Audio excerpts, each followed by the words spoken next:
Number 3, Cowboy Bebop. Now, this was another anime that I caught on the Adult Swim way back when. It's funny how I keep mentioning the Adult Swim, huh? Or at least old school Adult Swim. Before William Street took over. Fucking hate those guys. Anyways, this is another sci-fi western-esque show thingy. It's kind of hard to describe. The show doesn't really have much of a plot, but it does follow the adventures of the crew of the Bebop, which is a spaceship, which pretty much everyone on the ship are bounty hunters. Our main character is Spike, and, well, he has a past. I'm not going to really dive into it. Sorry, you gotta watch the series. But, like I said, there's not really much of a plot. In fact, there's only, like, 3 episodes that are plot, and they're very well done. And 2 of the 3 are actually 2-parters, but I consider them 1 episode, because you can't watch one without the other. And this is just one of these series that I love to watch. When it was on Cartoon Network, I would watch it all the time. In fact, this series, I feel like, is what put Adult Swim on the map. I mean, it just went out of syndication about, 2 years, 3 years ago?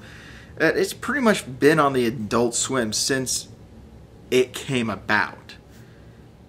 That's like 5 years or so, or longer. I don't quite remember, sorry. But it has to be the longest running show on their block. And I think it might be coming back. I'm not 100% sure, but don't quote me on that. And it's not a thing of after its first run, they just showed 1 episode a week. No, they started showing one or 2 episodes a night, and it lasted that long, and that just tells you how great of a series this is. And any time that it was on, I watched it. Even the episodes I didn't really care much for, I would watch them and I would enjoy them.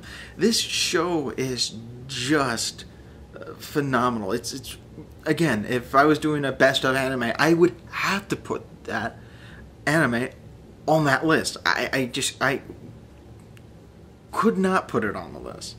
And even though I'm talking about it right now, it's just a beautiful series.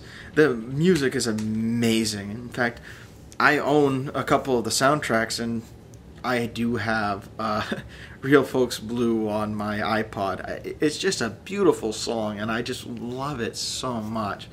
And really, I know a lot of people are saying, well, why is it only number 3? I'm sorry. I know it's a far better anime than 1 and 2, but it just doesn't do the same things to me as 1 and 2 does. But it still is a great series, and if you by some reason have not picked this series up yet, or have not seen it, I really don't know what to tell you, because I feel like you've missed a huge chunk of American anime history here. You need to watch this series. Check it out.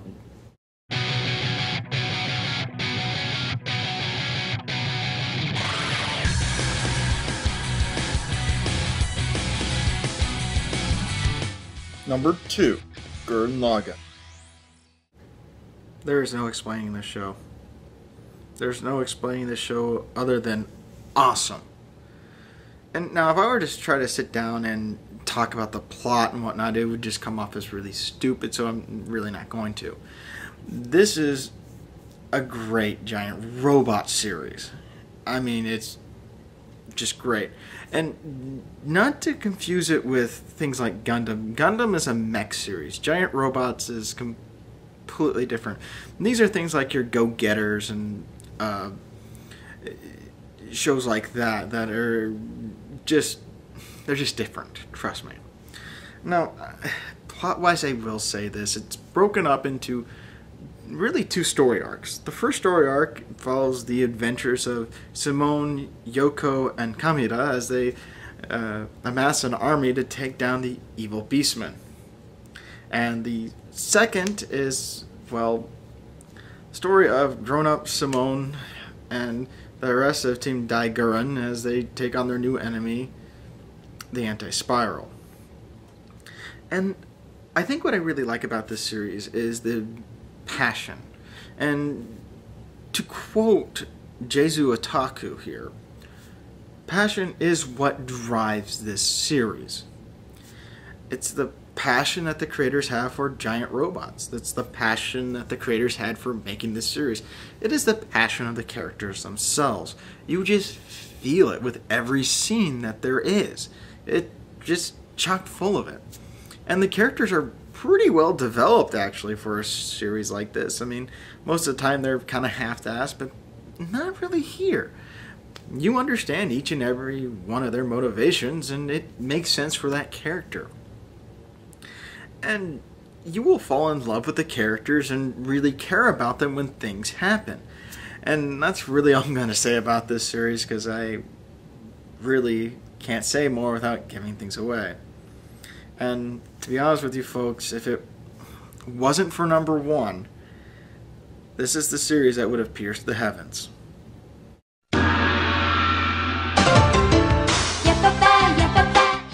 Number 1, Ranma 1/2.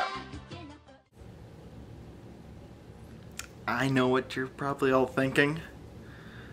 Why did I put this show as number 1? How dare you put Ranma 1/2 above Cowboy, Bebop, Trigun, and all these other great shows that you have on your list, you anime heathen? I can't argue. Again, I know all those shows are far superior than this series. I know this is a pretty abysmal series, actually, but you gotta understand where I'm coming from. I have a pretty intricate history with this show. And I think if I explain the history and then talk about the series, I think you'll probably understand a little bit more where I'm coming from. This was about middle school for me. And I had just found out that Dragon Ball Z was not an American-made show, but was in fact imported from Japan. And this was about the big anime boom here in the States and during the mid to late 90s. And, well, I started looking for more anime series, and, well, this was back in the day before Google. So, you know, if you wanted to find anything out on the internet, you had to open up like 5 web browsers and type in the same thing and hope. I even looked at several magazines, and this one show kept popping up everywhere. Ranma 1/2. And they all had different descriptions of the show. One said it was about a transvestite, one said it was about a guy who wanted to be a girl, one said it was about a guy that changed into a girl, and this started piquing my interest due to the fact of, well, what the hell is this show about? What is it about? So, after doing this research on the show, I, well, started to get very curious. So, I did the only thing I could. I went to Blockbuster, see if they had it. And I got asked, what was Japanime? Yeah, remember when we used to call anime Japanime? I do. And then I went to several other of the local movie rental places here in town and got the same answer. I just couldn't find it. I spent about a year looking for this series. And I was about to give up hope until I remember there was one place I had not checked. And, well, this is where I kind of have to stop the story and explain something. See, I live in Bloomington, Indiana. Bloomington, Indiana is the home of Indiana University, which is one of the Big Ten schools, and it is a very large campus, and due to that, we have a lot of specialty shops, and one of the specialty shops that we have is a cult movie rental store. Do you like Blackula and all of its incarnations? They'll have it on VHS. Are you looking for some weird, sick slasher film that you can't find anywhere else? You could probably find it at Plan 9. Plan 9 pretty much has any and all hard-to-find movies. Even movies such as Fantastic Four, the 1994 version. Songs of the South. Yeah, through them I first experienced those two movies. Anyways, it was my last-ditch effort. And I went over and I asked them if they had this series, and they said, well, yes and no.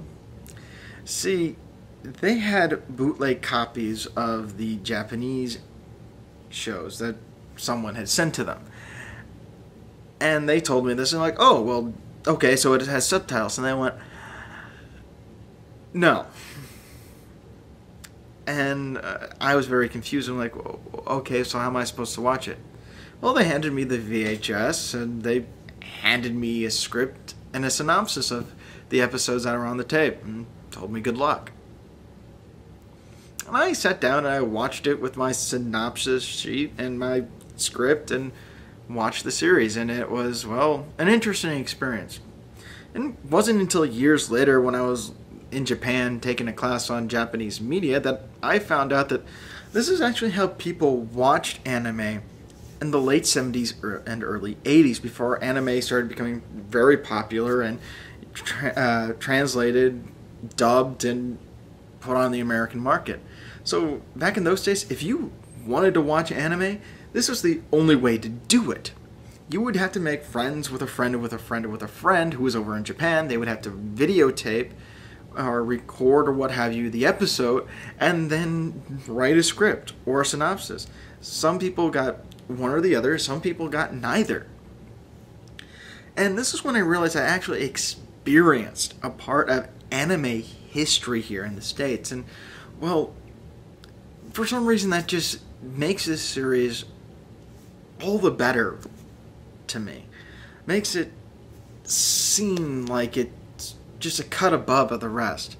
And trust me, I know it's not. It's a really long Romiko Takahashi series. But you gotta realize, I fell immediately in love with this series after watching that videotape. And of course, about a week or so later, they had to take it off their shelves because the actual American release had been made.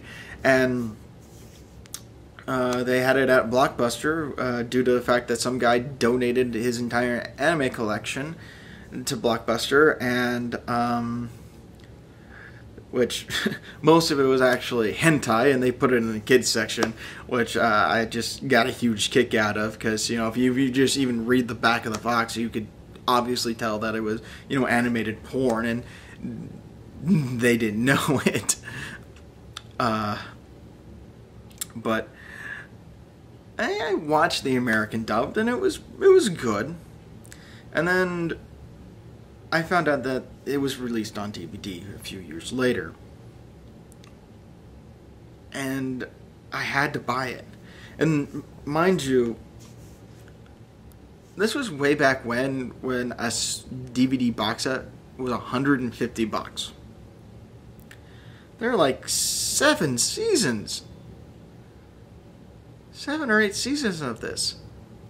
And that's not including the fact that I bought both movies and the OVA, this series. I have spent a lot of time and money on this series.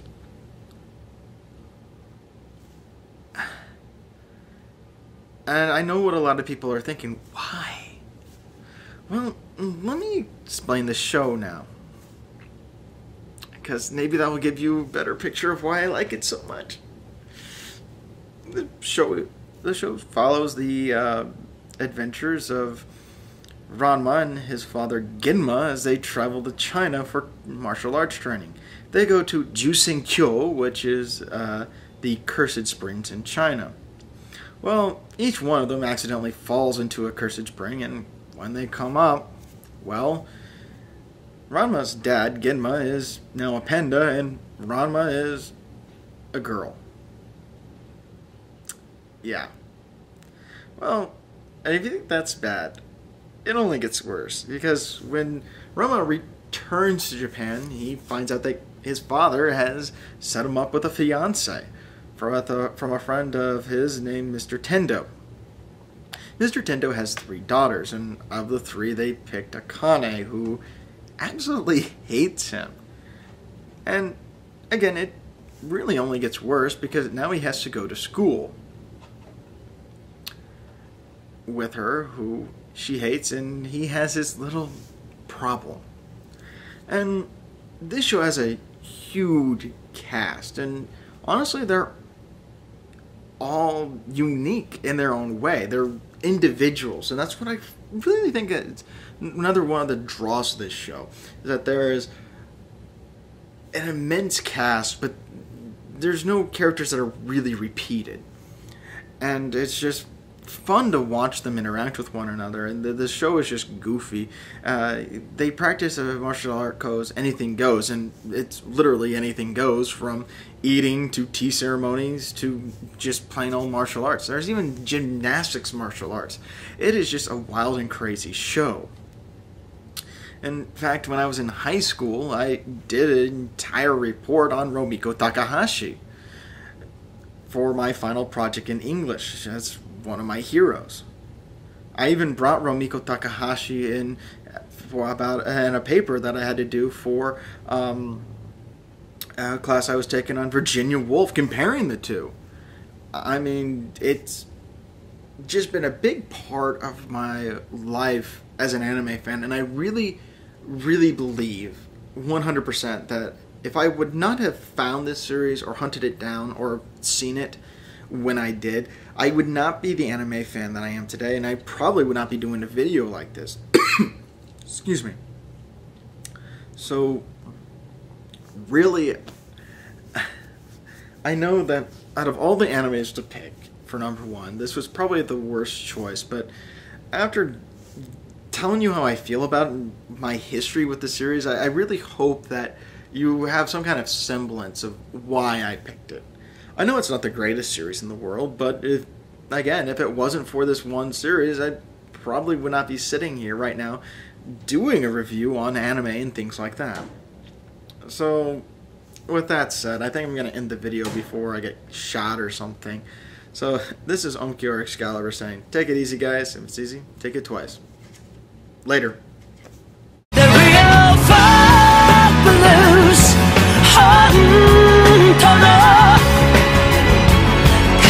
しみが知りたいだけ泥の川に疲れた人生も悪くはない一度きりで